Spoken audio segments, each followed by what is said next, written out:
Team খেলা আর ঘুড়ি ওড়ানো, আম কুড়ানো আর পাতা পোড়ানো, ছোট্টবেলা সেই বন্ধুরা কই, কেন আমি আর সেই আমি নই।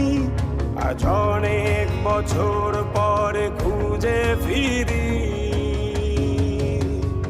কোথায় আহারে আহারে আহারে শৈশব, কোথায় হারিয়ে গেল যে আহারে কৈশব, কোথায় আহারে আহারে আহারে শৈশব, কোথায় হারিয়ে গেল যে আহারে কৈশব।